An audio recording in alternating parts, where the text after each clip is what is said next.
Pour le deuxième jour de ce périple, on a choisi de se lever tôt pour aller profiter des superbes paysages du Hautelier. Vous m'offrez un verre? Si vous voulez.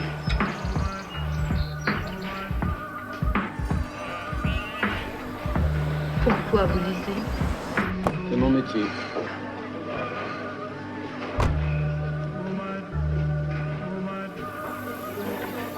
C'est drôle. Tout à coup, je ne sais pas quoi dire.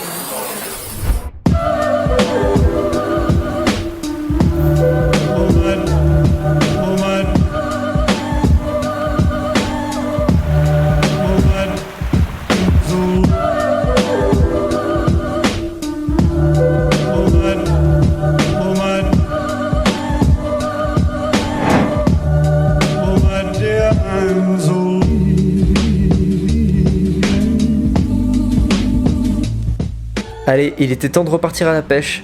Direction la Margeride, région où sévissait autrefois la célèbre bête du Gévaudan.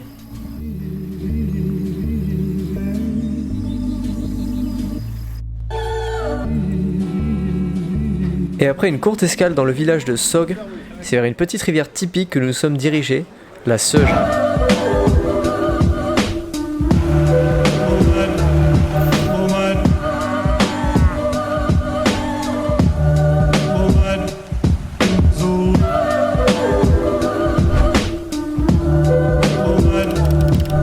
Allez, c'est parti, deuxième jour de pêche. On est reparti donc pour pêcher la truite sur un tout petit milieu, une toute petite rivière.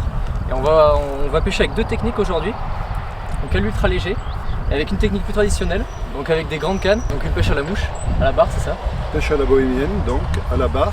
Donc on est avec Jean-Claude et Pascal. Pascal à PPMA de Saint-Paul de Senouille. Et la PPMA de Et à Sogre. PPMA de Sogre. Et là on est sur une rivière un peu de plaine qui se prête bien à cette technique justement. Du coup on va pouvoir voir les deux. On va voir lesquels fonctionnent le mieux et puis si on peut prendre du poisson avec les deux techniques aujourd'hui, ça pourrait être vraiment très intéressant. Allez c'est parti, on va se mettre à la pêche. Go. Allez. Sur ce genre de ruisseau, les truites n'hésitent pas à se saisir des insectes qui tombent à l'eau. C'est ce comportement alimentaire que la technique traditionnelle de la barre sollicite.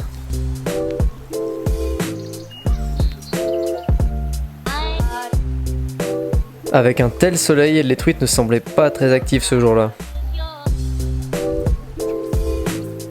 Jean-Claude réussira quand même à provoquer un gobage. Petite truite.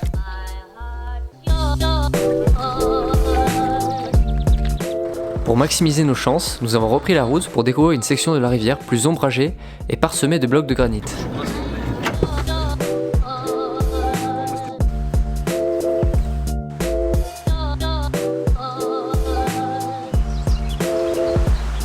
Les nombreux habitants du ruisseau ne semblaient pas très coopératifs, mais finalement Thomas parviendra à décider une fario plus respectable.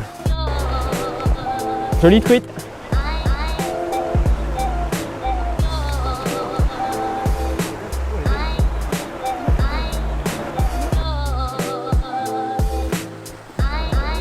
Yes. Ouais, c'est sans armure. Incroyable, ouais. Superbe truite. Au leurre. Donc, belle truite qui va repartir à l'eau. En pleine santé. Voilà, parfait. Bien joué, super. Première truite, donc avec un petit poisson nageur. Super sympa, quoi. Beau combat. C'est une truite qui s'est dépiquée puis repiquée, donc l'action était vraiment très jolie. J'ai vu des verrons qui faisaient cette taille, du coup j'ai mis ce genre de PN. Voilà, on va continuer.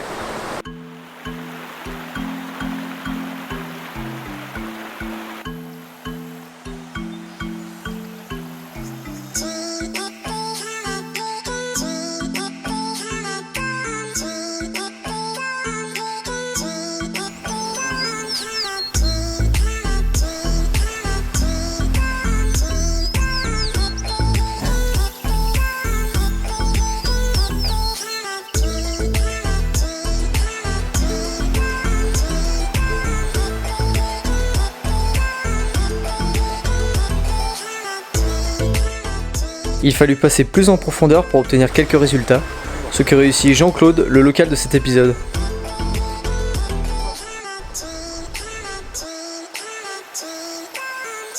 Alors Pascal, dis-nous un petit peu plus sur cette technique, la bohémienne. C'est une canne très longue que tu as? Alors la bohémienne, c'est une canne de 6,50 m. Je laisse dépasser 30-40 cm de fil, une mouche au bout.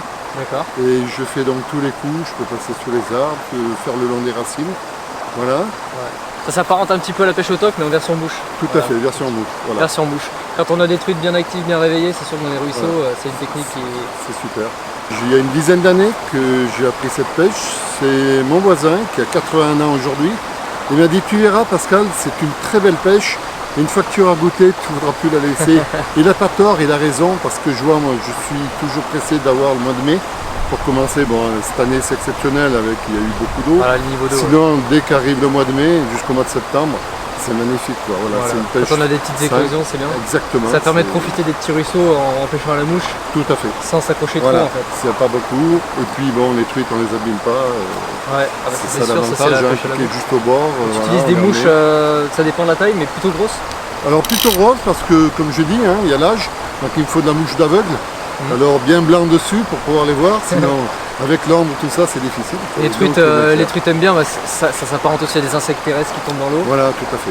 Bah écoute, merci de nous avoir fait découvrir cette technique. Eh ben, j'étais ravi. C'est dommage qu'on soit pas tombé sur un jour avec plus d'éclosions pour pouvoir mieux voir l'efficacité de cette technique. C'est vrai que les eaux sont fortes et c'est un peu un problème en ce moment. C'est ça, mais bon. Écoutez, on ne peut pas tomber sur les bons jours tout le temps, mais en tout cas on aura passé vraiment c'est le plaisir. On aura passé un bon moment dans l'eau.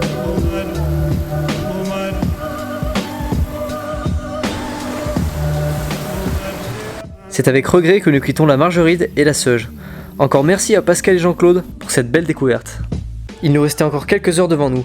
Alors sur le chemin du retour, on a décidé de profiter du coup du soir sur une rivière bien connue des Poneaux.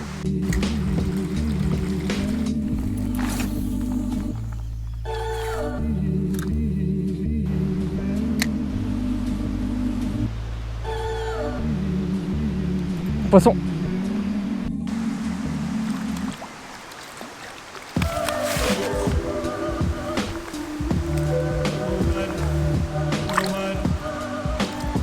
Yes.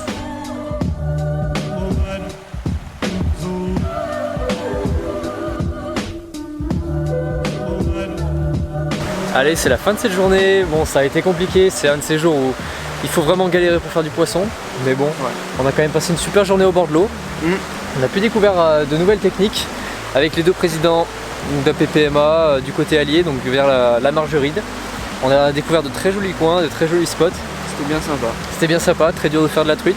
Mais bon, on est tombé sur un jour difficile. Mais ça arrive, c'est ça aussi la pêche.